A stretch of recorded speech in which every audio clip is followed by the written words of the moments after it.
भाभी देखो ना कितनी सुंदर चप्पलें हैं। ऐसे ही घर के बाहर तूने चप्पलों की ढेर लगा रखी है। जब भी घर में घुसो तो लगता है किसी मंदिर में आ गए। अरे पिछले महीने ही तो मेले से कितनी चप्पल ले आई थी, अब फिर से तुझे चप्पल चाहिए? महंगाई के मार से अब ना रो, चप्पल 100 की दो। अरे किसका गिरा 50 में 2 गंजी, 50 में 2 गंजी।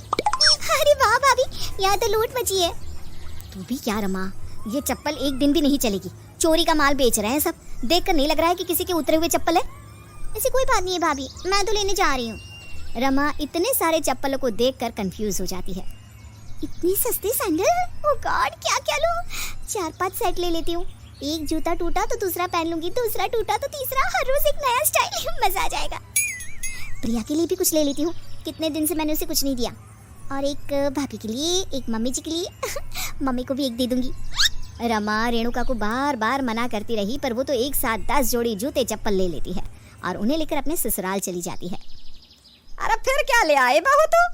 पहले देखिए तो मम्मी जी और बताइए, गेस कीजिए ये सैंडल कितने की होगी? ऐसे तो 500 के कम की तो नहीं लग रही, 600 तक की हो ही जानी चाहिए थी, पर तू लाई है तो 200 के ऊपर तो नहीं होगी। ये क्या बात हुई मम्मी जी, मैं लाई तो सस्ती होगी, ऐसे तो 600 की लग रही है ना। मैं 100 में लाई। पता है 100 की मिल रही थी तो मैंने तो अच्छी खासी उठा ली। अरे पर 10 जोड़ी चप्पल कल को मुफ्त में मिलेगा तो तू क्या कचरा उठा कर ले आएगी? अब इन चप्पलों की ढेर रखेंगे कहाँ? तभी वहाँ काम वाली चंपा आ जाती है। अरे भाभी देखिए ना, आते वक्त मेरी चप्पल टूट गई। आपके पास कोई पुरानी चप्पल है क्या? आज दे दीजिए, मैं कल वापस कर दूंगी। हाँ रुक, मैं भी लाती हूँ चप्पल, तब तक तू बर्तन धो। रेणुका आगे जाकर रमा के लाए हुए चप्पलों में से एक जोड़ी चप्पल उठाकर चंपा को दे देती है। हाँ दो भाभी, आप भी कितने पुराने चप्पल पड़े थे आपकी, मेरे ही नई चप्पल देनी थी क्या चंपा को? वो भी जो मुझे बहुत पसंद आई थी। कितनी मुश्किल से 20 मिनट छांटने के बाद मुझे वो चप्पल मिली। ज्यादा दिमाग खराब होगा ना तो मैं अपनी चप्पल चंपा से वापस ले लूंगी। हे भगवान, 100 रुपए की चप्पल के लिए तू ऐसे बोल रही है जैसे मैंने उसे सोने चांदी दे दिया हो। चंपा से चप्पल मत मांग लेना बहू, तू तो खानदान की इज्जत मिट्टी में मिला देगी। तो उस चप्पल के बदले मुझे 100 रुपया आप दोगी भाभी। इस सब के बाद सब सोने चले जाते हैं और रमा रसोई में जाकर दोपहर के खाने की तैयारी में लग जाती है। तभी दरवाजे पर दस्तक होती है। बर्तन ले लो बर्तन, एक बड़ा पतीले के साथ छोटा पतीला मुफ्त। 7 पुश्तों तक बर्तनों में नहीं आएगा खरोच, आया तो मेरी जुबान लेना नोच। एक के साथ एक बर्तन मुफ्त, इतना अच्छा मौका फिर नहीं मिलेगा। भैया मुझे सारे बर्तन दे दो। सारे? हाँ सारे। दोपहर को जब सभी घर वाले सो रहे होते हैं, रमा बेमतलब के इतने सारे बर्तन खरीद लेती है जिनकी उसे ज़रूरत भी नहीं थी। इतने सारे बर्तनों को रखूँ कहाँ? यहाँ हॉल में ही रख देती हूँ। थोड़ी देर बाद सभी नींद से जागते हैं तो हॉल में पड़े इतने सारे बर्तनों को देखकर सर पकड़ लेते हैं। क्या मम्मी, मेरी शादी में तुम मुझे ऐसे गंदे बर्तन दोगी? मुझे नहीं चाहिए ऐसे बर्तन। अरे ना ना बेटी, मैं तो तुझे महंगी महंगी क्रॉकरी सेट दूंगी। ये बर्तन तो इतने कमजोर है कि दबाते ही पिचक जाए। पर इतने सारे बर्तनों को यहाँ रख कौन गया? मैं मम्मी जी, आज ना एक बर्तन वाला बर्तन बेचने आया था। पता है, आधे बर्तन खरीदे मैंने उसके। बस आधे तो मुफ्त में ही मिले। हद हो गई रमा, तुम पैसे बचाने के चक्कर में पैसों का हुलिया कर रही हो। जब देखो कुछ ना कुछ उठाकर ले आती हो जो कि कचरे के बराबर हमारे काम आता है। रेणुका ये कह ही रही होती है कि तभी वहाँ चंपा बड़बड़ाती हुई आती है। क्या भाभी, कैसी चप्पल दे दी आपने? आधे रास्ते तक पहुंची नहीं कि चप्पल टूट गई। अब इन टूटी चप्पलों का क्या करूं मैं? इन टूटे चप्पलों को मेरे सर पर मार। इस घर में सभी को अपनी मर्जी चलानी है। देख रमा, इन चप्पलों के लिए तो अपनी जान दे रही थी ना, आधे घंटे भी नहीं चलाई। यहाँ तो इंसान का भी भरोसा नहीं है भाभी, और आप है कि इत्तेफाक से चप्पल टूट गई तो उसका इल्ज़ाम भी मेरे सर लगा रही हैं। और किसी को बर्तन भारी लग रहे हैं तो मैंने छज्जे पर चढ़ा देती हूँ। सारे काम करने के बाद रमा बालकनी में जाकर मौसम का मजा ले रही होती है। तभी उसकी फ्रेंड सरला का कॉल आता है।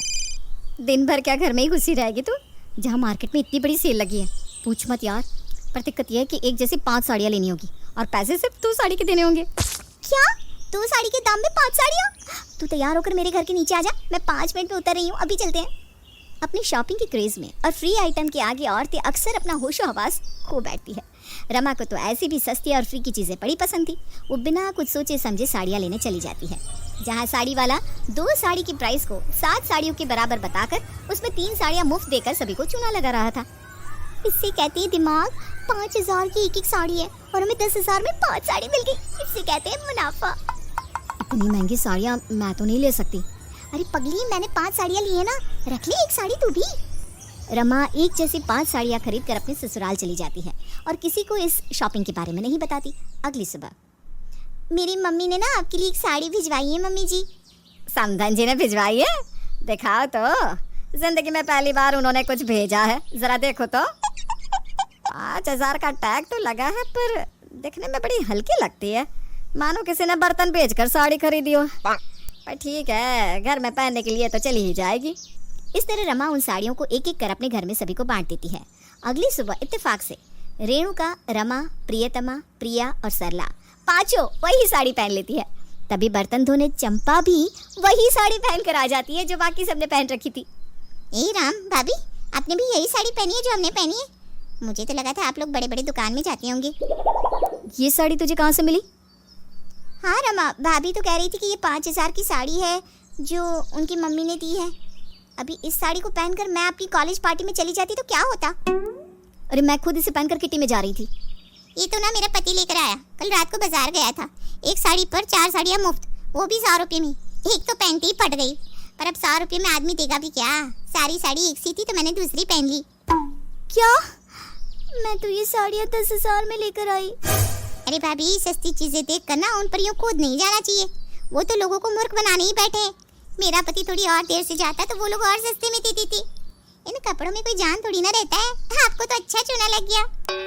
अब भर गया तेरा पेट? अब तो शॉपिंग करके आती है, वो भी हमसे छुपकर।